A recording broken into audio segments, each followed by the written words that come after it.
Hey, this is Derek Welsh from McQueen Street, and you're listening to the Nothing Shocking Podcast.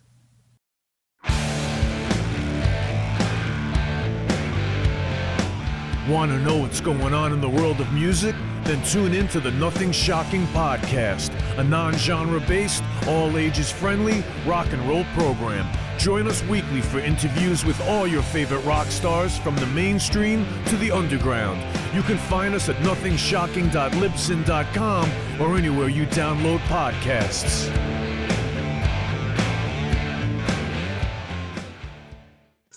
We're putting the band back together.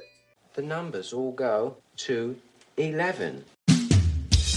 I'm talking about bands that rock. Led Zeppelin. What about Sabbath? AC/DC. Motorhead.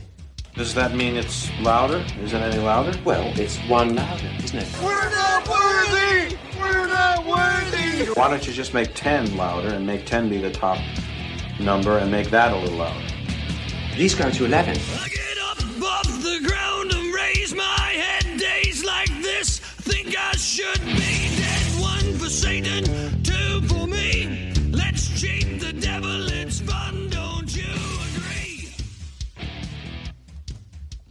Welcome to the Nothing Shocking Podcast. I'm your co-host, Jeff Untied, and with me in Dog Bowl Studios is Coach Nez. You can find the Nothing Shocking Podcast on Libsyn or any podcatchers. Like our Facebook page or follow us on Twitter at NoShockPod. You can also find the Nothing Shocking Podcast on Rock Rage Radio every Sunday morning at 7 a.m. Central Time. Our sponsor is Ragged Records, located in downtown Rock Island, Illinois, and downtown Davenport, Iowa. We'd like to thank the Hong Kong Sleepover for allowing us to use their music for our intro and bumper ending. Tonight's guest is Derek Welsh from McQueen Street. Yeah, they're not promoting any new music right now, but they are playing some one-off shows the rest of 2023 into 2024, I believe. So if you get a chance, go check them out. All right. Let's get to that interview. Good night. Good night.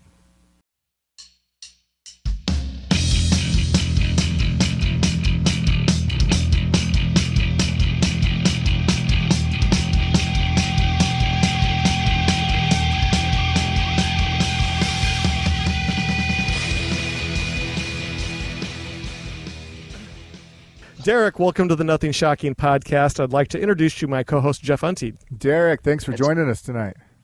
It's great to be here, and thanks for having me. Yeah, we're excited to have you tonight. Thanks for the correspondence. Thank you for your willingness to participate. But let's get right into this. Last September of 2022, McQueen Street were one of the acts performing at Rocklahoma. I guess, can you talk a little bit more about the opportunity of playing at Rocklahoma? Yeah, it was, of course I knew more or less what it was, and I knew, a lot of different artists that had played it, but I had never played it, and it seems like it was around late in the year, and I don't hold me to the exact month, but it happened in September, and I want to say it was pretty late, like May, when we got invited to do it, and it was pretty cool. I mean, I remember that, hell, a lot of artists played it. Megadeth was there, Jelly Roll was there. Sure. There was what was kind of cool was, I think maybe the second or third band after us was Quiet Riot. Oh, cool. And yeah, and the only, surviving guy is Rudy Sarzo. Exactly. And he came up to me, he's like, I'm a big fan. And I'm like, I didn't even know what to think, because I'm like, you're Rudy Sarzo. Yeah. What? So shouldn't this be the opposite way? Yeah. Yeah. So it was, the setup there is really huge. I mean, you're talking like, there seems like there were 4 or 5 really big stages, big sound and lights, really good crew that worked on the sound and lighting for us. Our show was early in the day, so, lights weren't even, needed. But I remember that, the crowd rocked. Seems like the set was pretty short, 20, 30 minutes max. I mean, because there was so many artists. Right. But, and you had your mix of, bands that sounded really good, and then others that, maybe they stayed out too late the night before. It's like that whole thing. But, not very different from, any concert, that we've all been to. Sometimes they're phenomenal, and sometimes you're like, man, I just paid this much money for a ticket, Exactly. So I just totally enjoyed it. It was a long haul. I think we stayed in Tulsa, Oklahoma, and the show was in a city I never even heard of prior, and it was in the boonies. I mean, just in a giant field. That's the best way I could put it. Oh, very cool. Well, Rocklahoma is known for being the premier festival for 80s AOR artists. What are the chances McQueen Street will perform there again in the future? Do you have any idea? I mean, if they asked, my answer would be yes. So, I think the show went well, and I dealt with, people that handled like our section where our stage was, and the guy was very cool and very complimentary. So I would say the chances would be quite good to play there again. Oh, fantastic. I would not be opposed to it at all. Awesome. Can you tell us a little bit about your current band lineup and your dynamics on stage? Yeah, I mean, so and I'll kind of go through the names. I mean, we're 4-piece, just like we always were. The lead guitarist, his name is Loud. He's flipping ungodly good. I mean, he is like, I'm decent on the guitar, but like I really don't want to even touch a guitar when he's around, but I have to for the rhythm parts and whatnot. But he's really good. The guy on bass,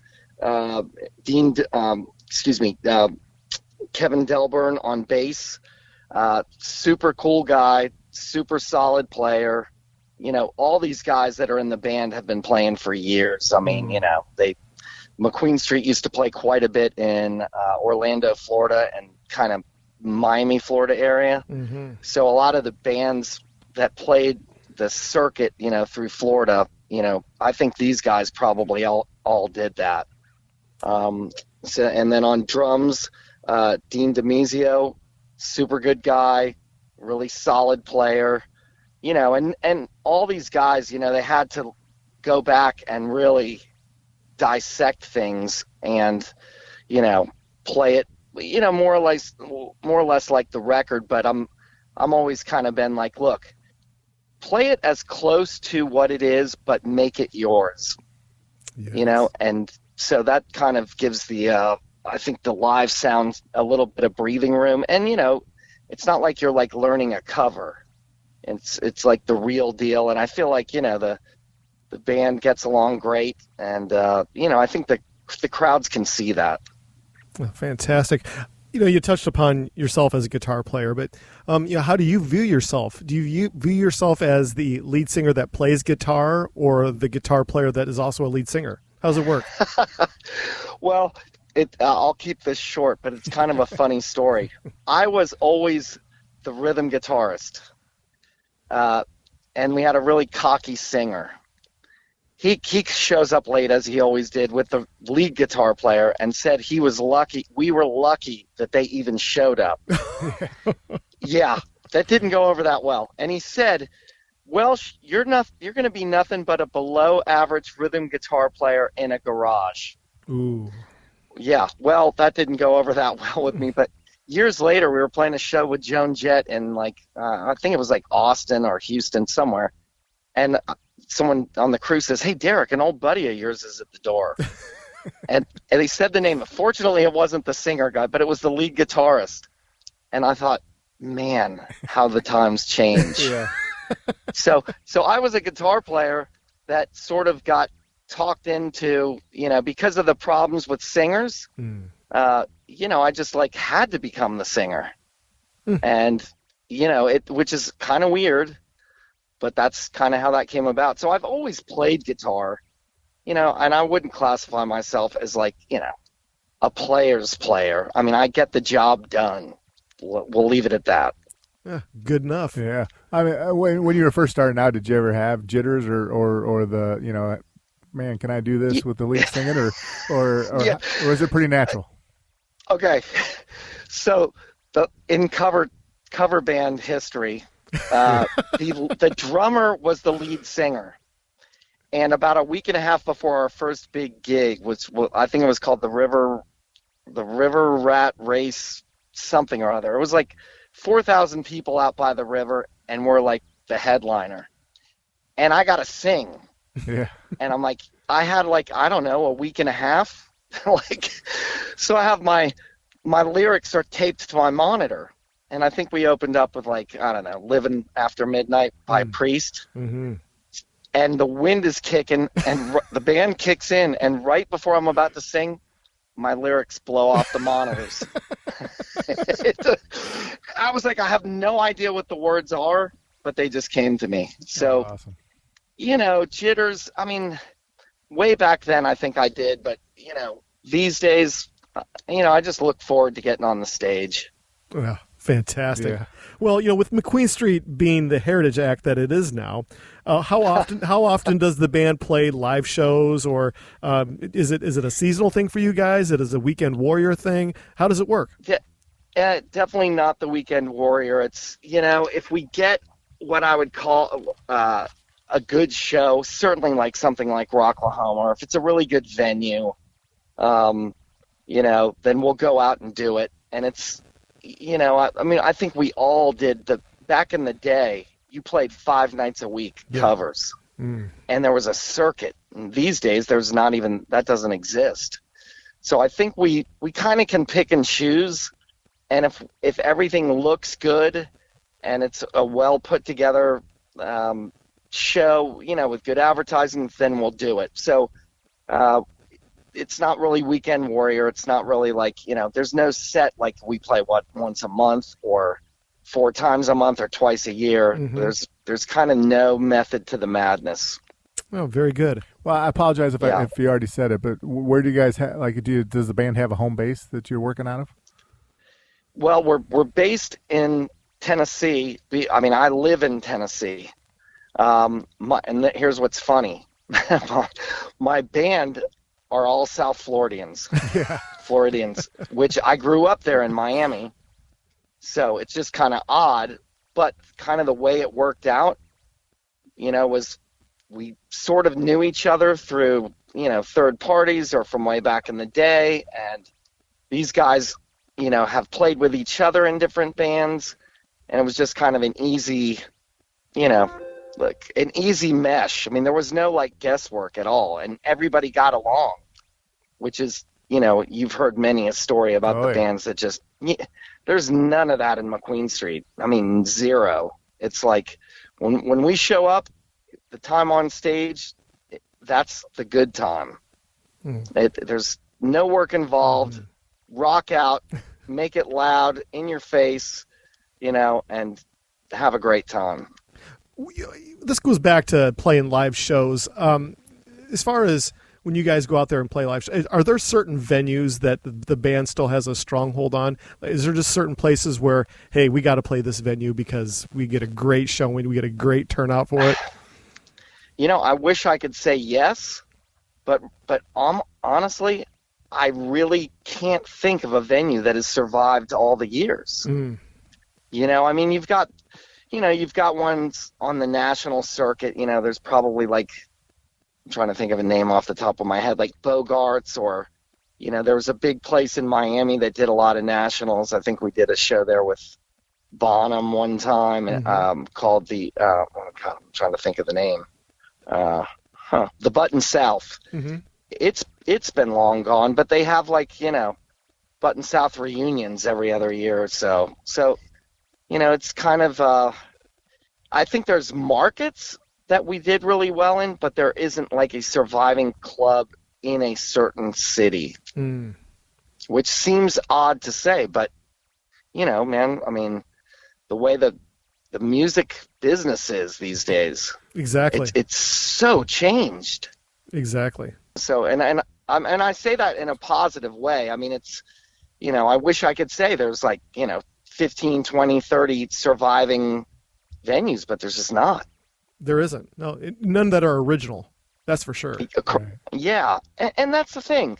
If you could go back, and tap into that, it would be phenomenal.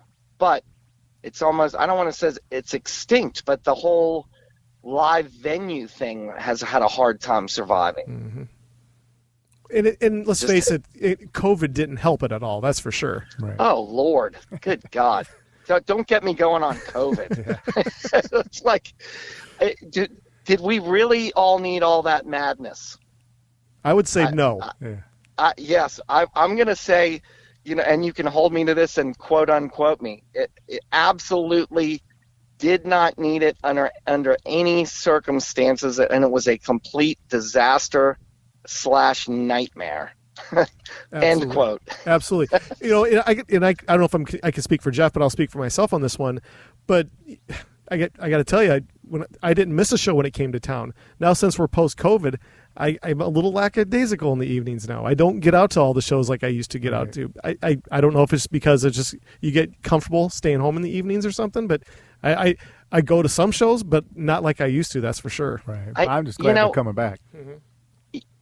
Yeah. I mean, I'm with Jeff on that, and I'm with you also on that. I'm like, I'm a rocker, and I love the live music scene, but I prefer to not be standing in a venue for a bunch of hours. Exactly. And I think that we've been around it all our lives. Mm-hmm. So if it's a great show and a band you really got to see, of course, be there. But I don't want to suffer through, and I'm not even going to name any names, but some bands that claim they're still bands probably shouldn't. Yes. And singers are notoriously they probably should have retired a while back. I agree. 100%. Yeah. And again, no need to dot I's or cross T's or name any names, but they're out there. And then, sometimes you see it's rare to see a young band that's just killing it and they're just phenomenal. I mean, it's few and far between, and I'm not saying it's dead by any means. It's just the multitude of good acts that were around in the 80s and go back to the 60s, 70s. When you broke a band by, if you sold 100,000 albums the first record, that was pretty good. Mm-hmm. Try to bring it to 150 on album 2, 175 album 3, and so on and so. It's none of that these days. No, not at all. Not at all. Yeah, and we need good music, and we need real songs with substance. And when I say substance, the same old cookie cutter song we've all heard a million different ways, we really don't need more of. Amen. Amen. Well said. All right, Jeff's got the next one here. Yeah. All right, Jeff. You came from the Southeast rock music club circuit and stuff. Can you just talk about those early days and who were some of the other bands you were playing with when you were getting started? Yeah.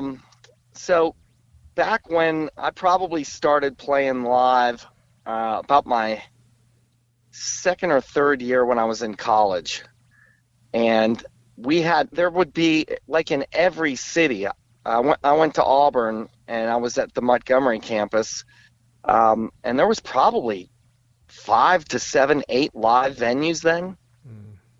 We had 1, 2, probably 3 rock clubs. I mean, that did, they were doing 5 nights a week.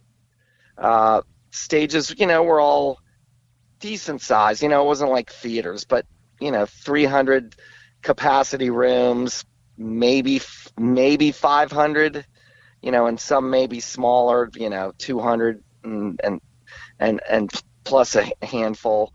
But there were clubs all over the Southeast. So we would be playing Florida, Georgia, Alabama, Mississippi, Louisiana, and then sometimes McQueen Street went up to as far as Michigan.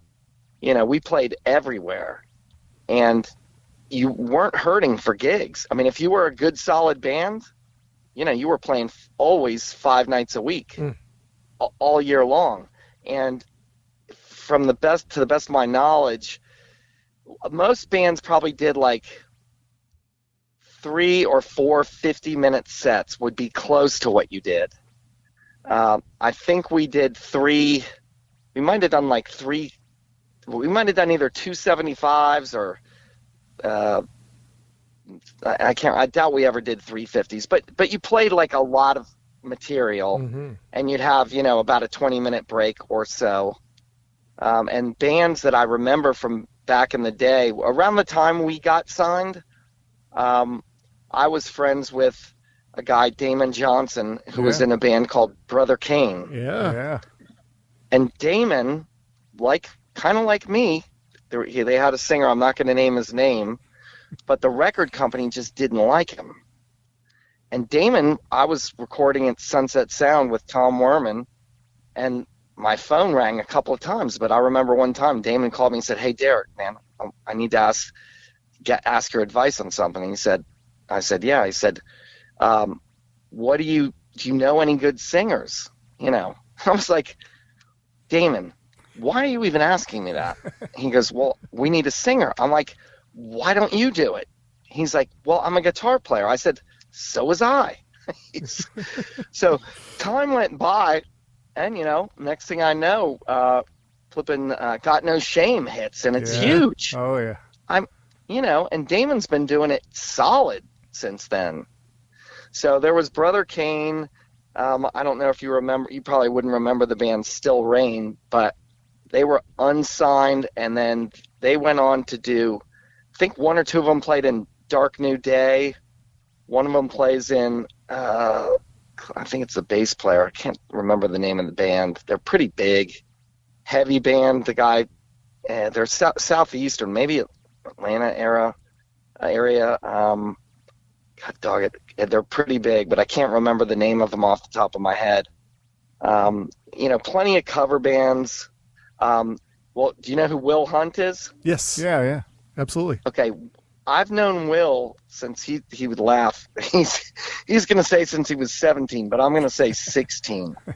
He played in a band called Eli, who you've probably never heard of. But I saw him back then, and the guy was smoking good at that age. Nice.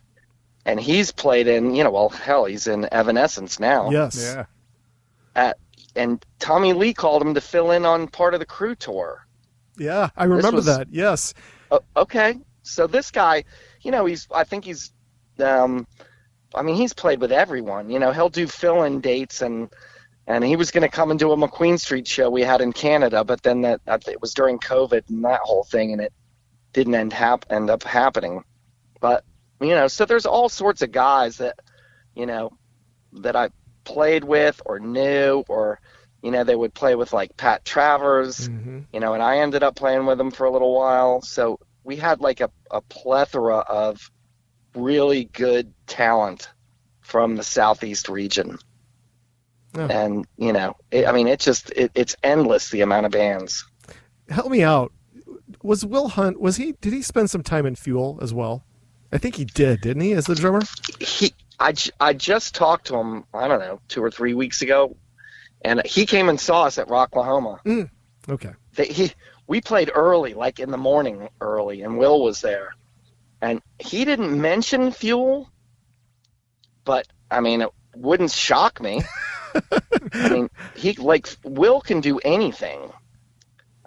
He's just flipping through the roof good. Okay, well, I've been trying to get him on this podcast for the last year and a half. So next time you talk to him, tell him how cool we are, will you?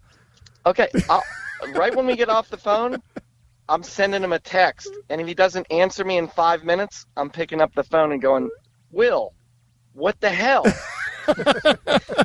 Here's the thing. Have you ever talked to him? No, but I've sent him multiple requests. Here's the thing, though. He gets hammered with, requests from everywhere. But he's like a really down-to-earth, cool guy. He's like not cocky at all. And I want to say, hang on a second. One of the guys in Evanescence played in that band Still Rain, who I think also played in Dark New Day. Oh, Troy Lowry, that's his name. Mm-hmm. So, it's weird because he'll say, hey, man, have you ever seen so-and-so? I'm like, yeah, well, I saw him last week. Or how about this guy? I'm like, Will, he died like 8 years ago. Where you been? touring, I guess, huh? Yeah, there you go. He's, like last time I talked to him, he was like they were in, I want to say like Warsaw, and then he said we're in France tomorrow night. And I'm like, damn, must be nice. Absolutely. But it's Evanescence. Exactly. Well, so, anyway, enough about Evanescence and other artists. This is about you. So I forgot. Let's get back to the McQueen Street. All right. Let's just talk a little bit about the self-titled album. It was released in 1991, and it was released as the rock music industry was kind of transitioning into a sonic change, and we were seeing in the evolution of the grunge era coming out. Did you and the rest of the band at the time, did you guys have any idea the industry was transitioning to such a drastic sound? No, not at all. I mean, not at all. And here's the thing, and I don't want to be too long-winded about it, but we were doing a radio tour, which essentially I would do a lot of that. And you go from station to station, shake hands, talk, and usually play 2 or 3 acoustic songs. Mm-hmm. Yeah. And we had this, I want to say it was like, I don't know, maybe 2 weeks long, 3 weeks long, but it was like a lot of appointments, dates at different stations during the day. We get into the limo or the town car or whatever it was, and the head of radio, I think at the time was a woman, and she said, guys, I want to play something for you and get your opinion. And we're like, all right. So she starts playing it, and like, I don't know, 20 seconds, 30 seconds in, the rest of the band's going, God, this sucks. These dudes are no good. I don't say anything. I'm just, that's not my style to criticize. So the song finishes, and she goes, Derek, I'd like to get your opinion. I said, well, and I forget her name, but, I'll just say Janine. It wasn't Janine, but I said, Janine, are you sure you want my opinion? She goes, yeah, please. I said, I don't hear anything in this song. It's definitely not a hit, and I can't really hear it going anywhere. Now, here's the problem. The song smells like Teen Spirit. Yeah. Jesus, was I wrong? And they changed everything. Yeah. I mean, if you're a rock person, you were like unemployed. Mm. I mean, it was nuts. Like, I remember playing in a cover band, and Brad Gillis was in the crowd. He was like dating, I don't know, the bass player's wife's cousin or something. I don't remember. But can you imagine Brad Gillis being like not having a gig? Yeah. No, I can't. And that's kind of how it was. Yeah. Guitar Heroes, were so.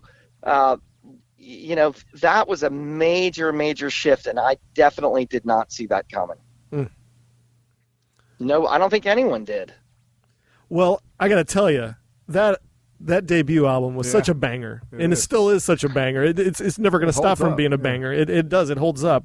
But my favorite track on that album is Going Back to Mexico. Yeah. And it is such a cool track. Can you talk a little bit more about the writing and the recording of that track? Yes. Yeah, that was a song that took a long time because of the intro, and there's a lot of turnarounds, and it's a lot of playing. And I can remember being at a little club I want to say it was in Valdosta, Georgia. I think it was called Papa Joe's. So it's long gone, obviously.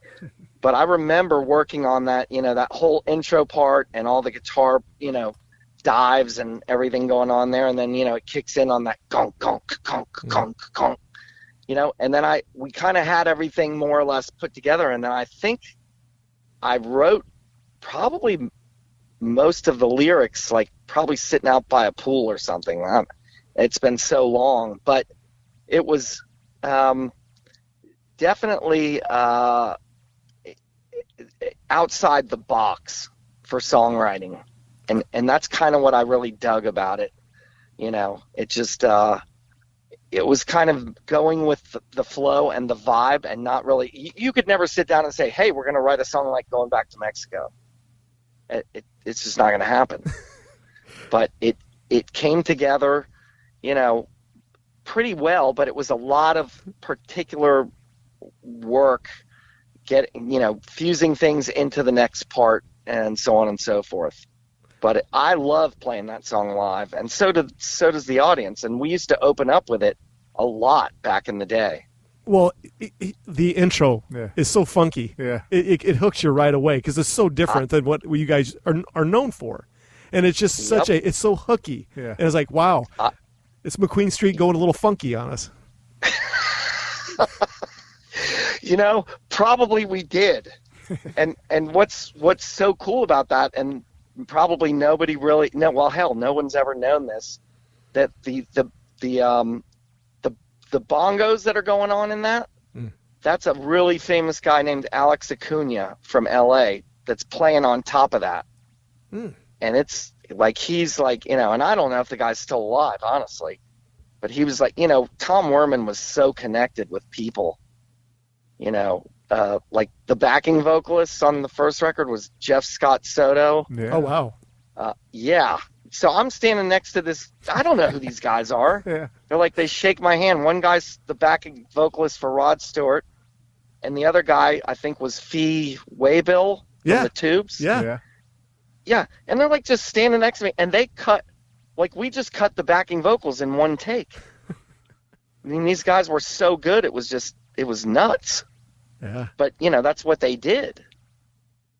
It was such an electric song on that album. The entire album is absolutely electric. I'm going to let Jeff take the next question. So, I mean, you had a couple songs off that album that made it to videos, MTV, back in the heyday. In Heaven was one. Do you have any memorable moments from filming any of those videos? I remember our first video was for My Religion. And I cannot remember the guy who was the producer of it, but we literally shot the video in a giant barn. And everybody flew into Montgomery, and of course the crowd was brought in, and I just remember that it was memorable because it was our first thing, but I remember how long it took. It was like arduous work. Yeah. But the final cut was great to just go and watch it. You didn't realize that there was however many days went into it. And then I remember I really enjoyed shooting the video for the song Money. That was shot in California. I think not far from Venice Beach. Okay. And that's one of the kids on the skateboard. He was I was going to say, is that the one with the skateboard? Yeah, that's that one. And so I think they just found a building with a bunch of graffiti in it. And then I think they added some stuff, Okay, guys, here's where we're going. And it was just pretty much, perform it like you perform it live, but in a building and outside. And then we were going to shoot a video for In Heaven, and it was going to be on top of a volcano. And then the volcano erupted, and that whole idea got nixed. Oh, okay. And the guy who shot the video for Time is the guy who shot the Tom Petty video with the Alice in Wonderland in the pool. Oh, yes. Yeah. Don't Come Around Here No More? Yes, that song. I'm sorry, I had to. Don't Come Around Here No More. Yeah, Jeff, I can't remember his last name, but, I didn't love the video for Time, but I loved playing the song. Yeah. You get a lot of different, I don't know, in the business how it is. There's a lot of ups and downs to things, and some things you don't think are going to be anything really or something huge. And the thing you think that's going to be the greatest is not. Yeah. So, so lots of good memories. Absolutely. Well, let's kind of fast forward to McQueen Street 2. It was released 12 years later in 2003. Obviously, record labels and industry politics probably played a role in the release of this album 12 years later. But can you talk about what took so long? Well, so the big deal, I think, number one was right towards the end of McQueen Street 1 era, grunge had really started hitting pretty big. And there was certainly a downward slide, with rock. And then I can distinctly remember, how that was written was literally I rented a house in the middle of nowhere on the beach somewhere in North Florida, I think it was. And I just stayed there for like, I think 2 or 3 weeks and wrote the whole record, back in the day when you had it was like 8-track tape, not like an 8-track tape machine, but, cassette based. You could record 8 tracks, and I think you could layer if you had to. I just kind of wrote the whole thing there and then brought it back and then, kind of showed the band the layout of everything. And then, we worked things through as a band. The direction for that, there was no label breathing down your throat. Exactly. Which, so I was able to kind of do whatever I wanted. And I think it was just heavier because, I wanted it to be heavier and it just kind of came out that way. So we ended up getting, Tony Platt, to produce, and Nigel Green. And if I don't know if you know who either of those guys are. I do not.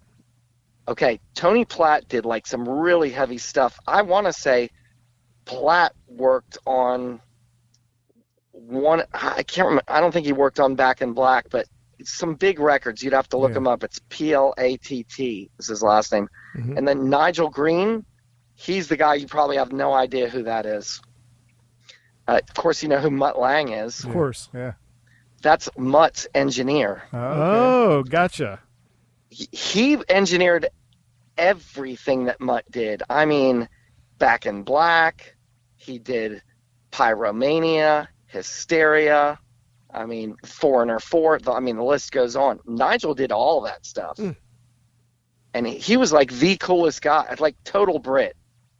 Very quiet, okay, mate, like, and I'm like flipping loud. I'm like, but he told me so many Mutt stories of how long Mutt would take to do a part. Hmm. I mean, he told me one time that it was during, I want to say it was Hysteria, which I don't forget how many years that took to record it. He said they spent like a week doing like 2 measures of a bass part. Yeah, I know, like 8 straight eighth notes. Do, do, do, do, do, do. Just because he didn't think it was tight enough. Yeah, okay, it's Mutt, so you just do whatever Mutt says. Exactly. Anyway, so McQueen Street 2 was it was pretty cool because we didn't have that, label on top of us, but it was definitely held up because of bands were getting dropped like flies. Yeah. Everybody. And then I want to say that EMI acquired SBK, which SBK was our label. So all that stuff kind of like really took a toll time-wise. And then, we released it ourselves. So that is completely, was a band done thing other than, the production and obviously, the recording. And obviously probably before crowdfunding was ever a thing, correct? Yeah. Oh, yeah. Oh, wow. It's just, yeah, I mean, it's, recording has changed. I mean, back in the day, it was tape machines. And if a kick drum was out of place, they had to splice the tape. Yeah. Now you go in Pro Tools and flip and move it, It's like cut and paste, okay? It wasn't like that. And, it went from the 4-track Fostex, where you could record at home. Then it went to the 8-track. Then got fancy and went to the Alesis ADATs. And then, now everything's so much, digital. But I want to say that McQueen Street 2 was done all analog on a Neve console, which I liked a lot. Oh, very good. Well, in 2020, you guys released a couple more singles from back that were recorded back in the day. Is there any other tracks laying around, or do you guys got any inkling to go in the studio and maybe make a third album? So I'm going to answer that with a yes, and yes. And I'm going to say yes. So many a track, and there is a put-together, full-length, I hate to even say CD, record, album, however you want to put it, of unreleased stuff. Nice. Stuff that nobody's ever heard. even includes like actual like demo versions of stuff, and obviously new songs that nobody's heard. Hopefully that's going to see the light of day pretty soon, but it's done. It's in the can, good to go. Fantastic. Yeah, We're and excited. I'm all about, look, what you did back in the day, that's all good, but I always say, okay, what are you doing now? Yeah. So I'm always writing. It's in my blood. The band guys love playing live. We all get along. So the overall demeanor and vibe of everything musically is really good. Awesome. Yeah. And here's the thing. Just like we're talking about music, there's a ton of people out there just like us. They live for it. It's just finding the right, avenue, the right, the venue, the show. Exactly. It's so hard, but I feel like we're on the upswing. I think a bit with music and shows in general. Well, it had to do something because it was, it's ridiculous when cover bands are having a bigger showing than a touring artist is. Yeah. You know what I mean? Yeah, and here's the other thing. Like, so many good musicians and bands that were signed, artists that were signed, are doing the tribute thing. But let's go back. Well, why is the tribute thing so popular? Well, because the music was so good. Yeah. And it's like, so, I mean, like Jeff said, 10 minutes ago, it's I'm happy that live music is coming back. It's just, I think we have, and I don't want to say everybody that's in younger generations has no mindset, but, the whole listening to a full album all the way through like it used to be is not really of today. No. Right. It's like, what's on my playlist?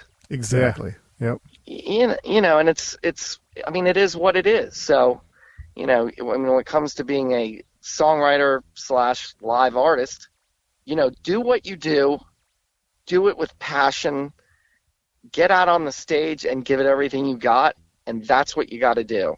Yeah.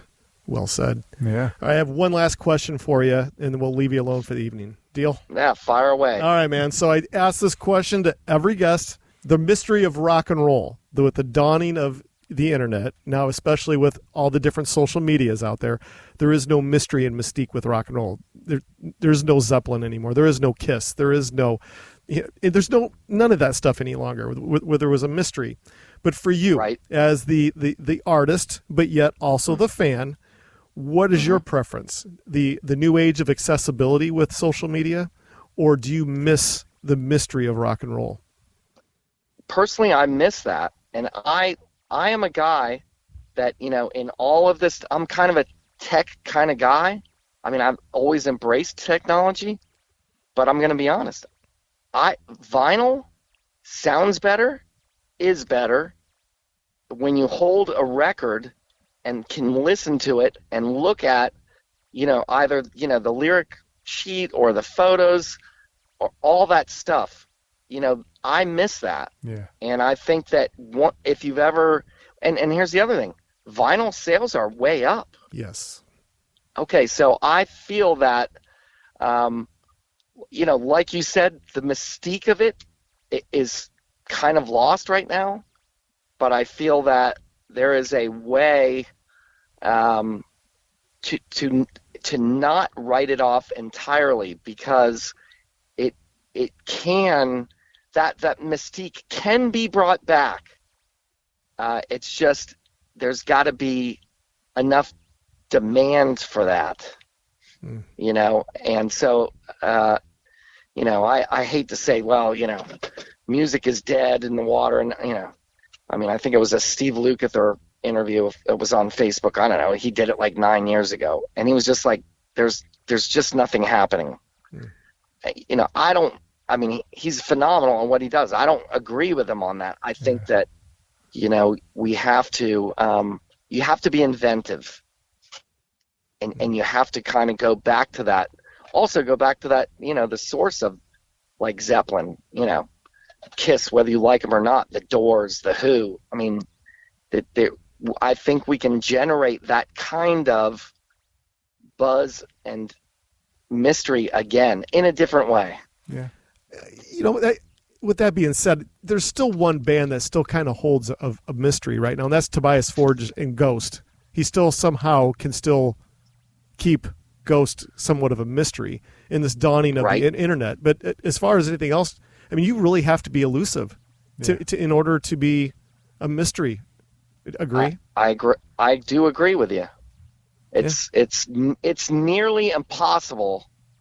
We're never going to be able to duplicate what it once was. That's not going to happen. That's true. But there is a way. When you talk to more and more people that are kind of they're all in the same kind of they have the same viewpoint as we do. We loved that stuff. Where is it? Why is it not out there? But you got to go out, and here's the thing: you got to support artists. Yep. You got to go out, and I don't know if buying records is almost extinct. It is. But I mean, it's just like, remember the days of, and I hate to say this, but walking around and people would have just these giant flipping cases / shoulder bags of, back in the day, before CDs, cassettes, then CDs. It's gone. It is gone. Yeah. It is.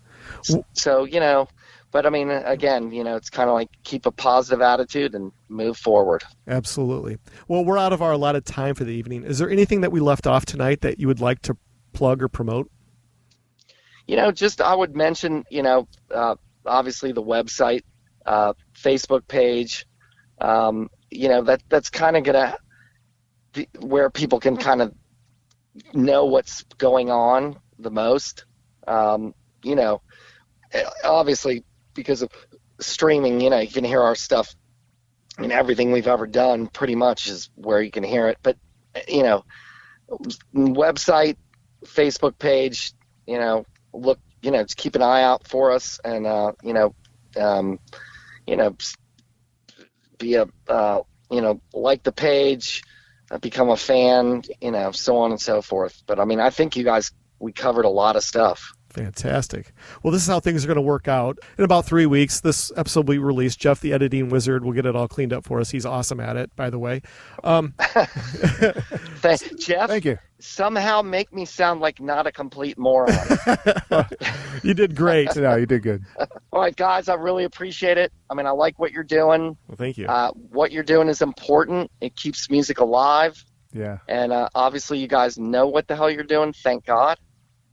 And, spread the wealth. Well, thank you so much. Yeah. All right, Derek, it's been a pleasure.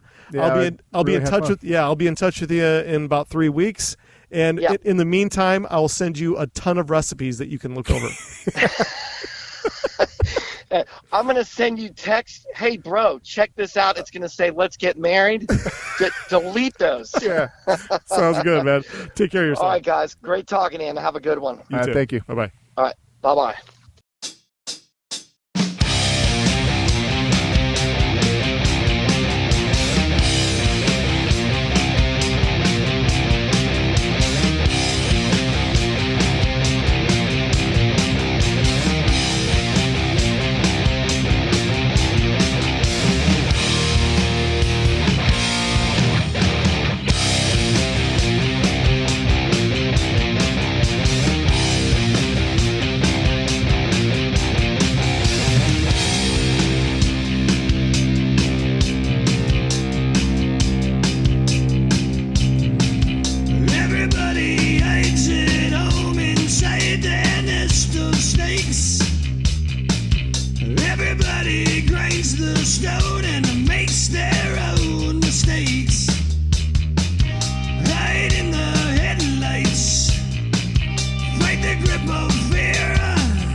bills instead.